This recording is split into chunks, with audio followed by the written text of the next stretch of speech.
આપણી સંકલ્પ ન્યૂઝ ચેનલને સબસ્ક્રાઇબ અને લાઇક કરો, બેલ આઇકન દબાવો જેથી આવનાર ન્યૂઝ અપડેટ્સની નોટિફિકેશન આપના મોબાઈલ પર સૌથી પહેલા પહોંચે.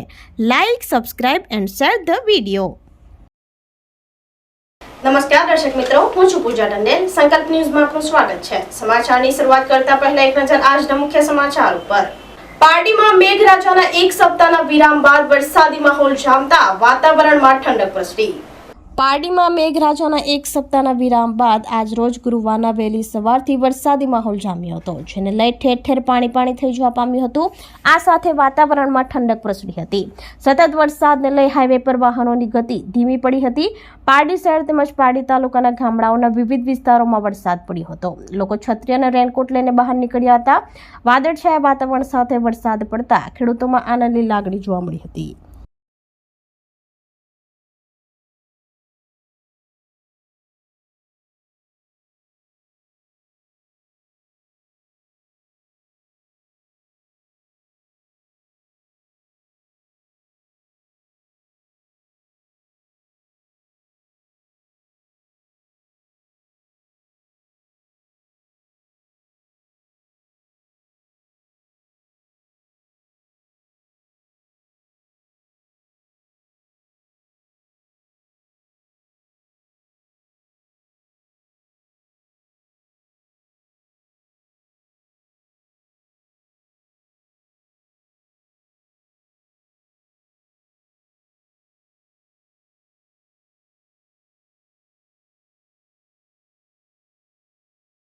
વાપી બલીઠા બસ સ્ટેન્ડ ઉપર ચોમાસામાં પેવર બ્લોકની કામગીરી હાથ ધરાઈ.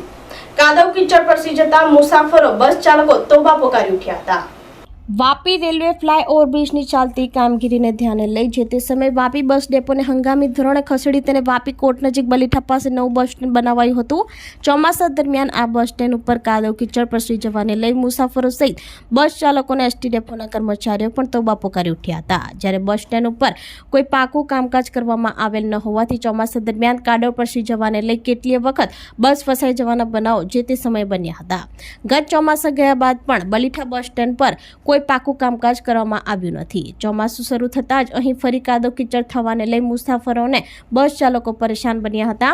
આ સમસ્યાને ધ્યાને લઈ મોડે જવાબદાર વિભાગની ટીમ જાગી છે અને બલીઠા બસ સ્ટેન્ડ ઉપર પાકું કામકાજ કરવામાં આવી રહ્યું છે. હાલ બલીઠા બસ સ્ટેન્ડની અંદર જગ્યામાં નાના મોટા પથ્થરો પાથરવામાં આવ્યો છે અને અહીં પેવર બ્લોક બેસાડવામાં આવશે. જેસીબી સહિત રોલર દ્વારા બસ સ્ટેન્ડની અંદર પથ્થરો પાથરી સમતલ કરવાની કામગીરી હાથ ધરવામાં આવી છે.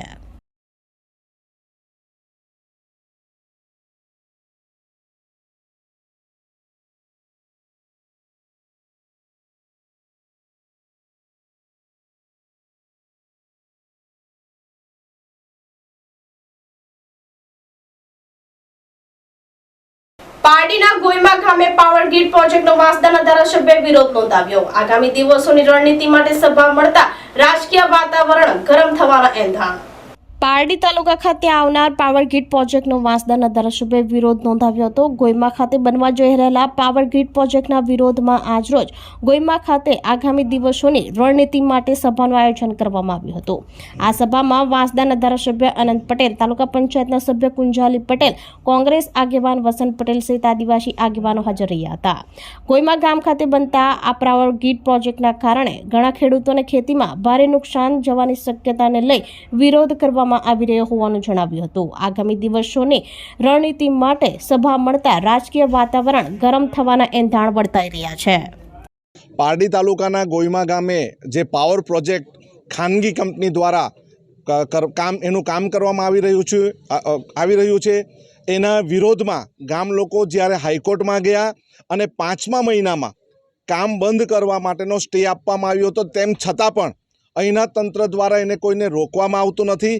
જ્યારે સ્થાનિક લોકો ત્યાં જઈને કંઈ આંદોલન કરે તો પોલીસ ત્યાં આવી જાય છે અને પોલીસની ધમકી બતાવે છે. અત્યારે પણ થોડા દિવસ એટલે કે 15 તારીખે કન્ટેમ્પ્ટ ઓફ કોર્ટનો કર્યો છે, એનું જજમેન્ટ છે, હિયરિંગ છે. જો એમાં પણ જો અમને હાઈકોર્ટ તરફથી રાહત મળશે અને જો રાહત નહીં મળે અને રાહત મળ્યા પછી પણ તંત્ર દ્વારા કોઈપણ જાતનું રક્ષણ ગામના લોકોને નહીં મળે તો અમે અમારું આંદોલન ઉગ્ર બનાવીશું, રેલી કાઢીશું અને ધરણા પણ કરીશું. ભર વરસાદની અંદર મિટિંગમાં અઠવાડિયા 15 દિવસ પહેલાં જ અહીંના આગેવાનોની સાથે કલેક્ટર સાથે મિટિંગ કરી કલેક્ટરશ્રીને સારી હકીકત બતાવી અને પોલીસ પ્રોટેક્શન કેમ આપવામાં આવે છે એની વાત પણ કલેક્ટરશ્રીને કરવામાં આવી અને કલેક્ટરશ્રીએ પણ અમને સાંભળ્યા અને 15 તારીખે કોર્ટ ઓફ ધ કન્ટેમ્પ જે કરવામાં આવ્યું છે એનું શું જજમેન્ટ આવે ત્યાં સુધી રાહ જોવાની પણ વાત કરી છે. પરંતુ આ તંત્રના સરકારના વિરોધમાં અને હાઈકોર્ટના વિરોધમાં પણ આ ખાનગી કંપની પોતાનું કામ ચાલુ રાખી રહી છે. એ ખરેખર ભારતના બંધારણ અને હાઈકોર્ટનું અપમાન કરેલું કહેવામાં આવે છે. સમગ્ર ગામના લોકો આજે ભર વરસાદે મિટિંગ કરીને એમ કીધું કે આપણે છેલ્લા શ્વાસ સુધી આ કંપનીને કામ કરવા દેવાનું નથી, આપણું આંદોલન ચાલુ રહેશે. સેલવાસમાં વિસેન્ટ પોલીપ્લાસ્ટ કંપનીમાં ભીષણ આગ લાગતા અફરાતફરી સર્જાઈ. સંઘ પ્રદેશ દાદરા નગર હવેલી સેલવાસના દાદરા વિસ્તારમાં આવેલ વિસેન્ટ પોલીપ્લાસ્ટ પ્રાઇવેટ લિમિટેડ કંપનીમાં અચાનક આગ ભભૂકી ઉઠી હતી. ઘટનાની જાણ થતાં જ કામદારોમાં અફરાતફરીનો માહોલ સર્જાયો હતો. પ્લાસ્ટિક પ્રોડક્ટ બનાવતી કંપની હોવાથી આગ વધુ પ્રસરતા ફાયર વિભાગને જાણ કરવામાં આવી હતી. તાત્કાલિક ફાયર ફાઇટરોની 8 જેટલી ટીમ આવી પહોંચી તેને ભારે જહેમતે આગ ઉપર કાબુ મેળવ્યો હતો. ઘટનાની જાણ થતાં પોલીસ અને વહીવટીતંત્રના અધિકારીઓ સ્થળ ઉપર દોડી આવ્યા હતા અને વધુ તપાસ હાથ ધરી હતી.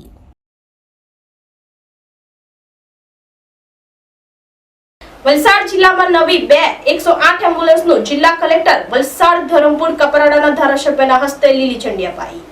વલસાડ જિલ્લા કલેક્ટર કચેરીના પટાંગણમાં જિલ્લા કલેક્ટર અનસુયા ઝાના હસ્તે 2 108 એમ્બ્યુલન્સનું લોકાર્પણ કરવામાં આવ્યું હતું. આ પ્રસંગે વલસાડના ધારાસભ્ય ભરતભાઈ પટેલ, કપરાડાના ધારાસભ્ય જીતુભાઈ ચૌધરી, ધરમપુરના ધારાસભ્ય અરવિંદભાઈ પટેલ, જિલ્લાના 108 સેવાના અધિકારી સંજયભાઈ વાઘમરે અને નિમેશ પટેલ હાજર રહી બંને 108 ને લીલી ઝંડી બતાવી પ્રસ્થાન કરાવી હતી. વલસાડ જિલ્લામાં ચોમાસા દરમિયાન કેસોની સંખ્યામાં વધારો જોવા મળે છે, જેમાં ખાસ કરીને અકસ્માતના કેસો વધુ હોય છે, જેને ધ્યાને રાખી વલસાડ જિલ્લામાં 2 નવી એમ્બ્યુલન્સ ફાળવવામાં આવી છે. જે પૈકી એક 108 નંબર GJ18GB 8440 વલસાડ ધરમપુર ચોકડી લોકેશન ઉપર રહેશે, જે વલસાડ સિટીનો એરિયા કવર કરશે. વલસાડ જિલ્લામાં હાઈવે ઉપર બ્લેક સ્પોટ અને હાઈવે ઉપર થતા અકસ્માતોને ધ્યાને રાખી આ લોકેશન નક્કી કરાયું છે. બીજે 108 નંબર GJ18GB 2872 ને ધરમપુર તાલુકાના જામલિયા PSC ખાતે લોકેશન આપવામાં આવ્યું છે, જે ધરમપુરના ગામો કવર કરશે. વલસાડ જિલ્લામાં નવી 2 108નું આજે લોકાર્પણ કરવામાં આવેલું છે. નવી 2 108 મૂકવાનું કારણ ખાસ એ હતું કે વલસાડ જિલ્લામાં એક્સિડન્ટનું પ્રમાણ ઘણું વધારે પણ છે અને જેના કારણે બ્લેક સ્પોટ ઘણા વધારે છે. બ્લેક સ્પોટ જેટલા શોર્ટ આઉટ થતા હતા એટલા કરવાની કોશિશ કરી છે, પરંતુ જ્યારે અકસ્માત થાય એવા સંજોગોમાં જો નજીકમાં 108 હોય તો તાત્કાલિક અસરથી વ્યક્તિનો જીવ બચી શકે અને એને હોસ્પિટલની સેવા મળી શકે એવી ઉદાત્ત ભાવનાથી 2 108 નવી લોન્ચ કરવામાં આવી છે. સાથે સાથે ટ્રાઇબલ બ્લોકમાં કે જ્યાં ઇન્ટિરિયર વિસ્તારો છે ત્યાં પણ મહિલા પ્રસૂતિના સમયે ધાત્રી માતાને તાત્કાલિક અસરથી પ્રસૂતાને હોસ્પિટલમાં પહોંચાડી શકાય એ પણ એક હેતુ છે. તો આજે 2 નવી 108 લોન્ચ કરી. ગુજરાત સરકાર દ્વારા આપણા વલસાડ જિલ્લામાં 2 એમ્બ્યુલન્સ એડ કરવામાં આવી છે. એક છે ધરમપુર ચોકડી મૂકવામાં આવશે અને એક છે જામલિયા PHC ઉપર મૂકવામાં આવશે. ભરૂચમાં વાવણી લાયક વરસાદ બાદ સૌથી વધુ કપાસનું 59,525 હેક્ટરમાં વાવેતર કરાયું.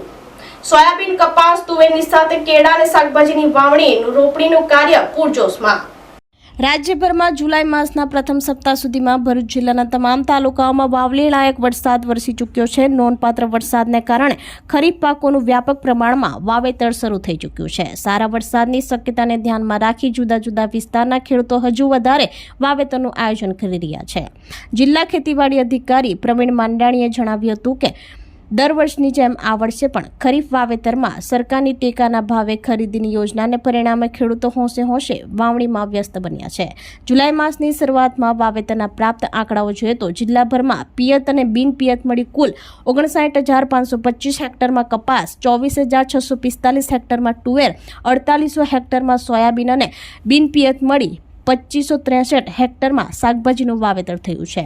આ ઉપરાંત શેરડી, જુવાર, બાજરી, મકાઈ તથા મગ, મઠ, અડદ સહિતના કઠોર પાકોનું વાવેતર પણ શરૂ થઈ ચૂક્યું છે। આમ કુલ 1,54,377 હેક્ટરમાં વિવિધ પાકોનું વાવેતર થઈ ચૂક્યું છે હોવાનું જણાવ્યું હતું।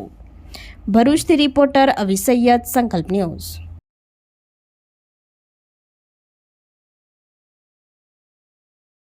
તો આ તાજા સમાચારો, નવા સમાચારો સાથે કાલે ફરી મળીશું। નમસ્કાર।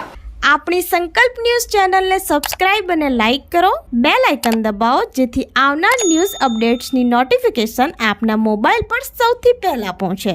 Like, subscribe and share the video.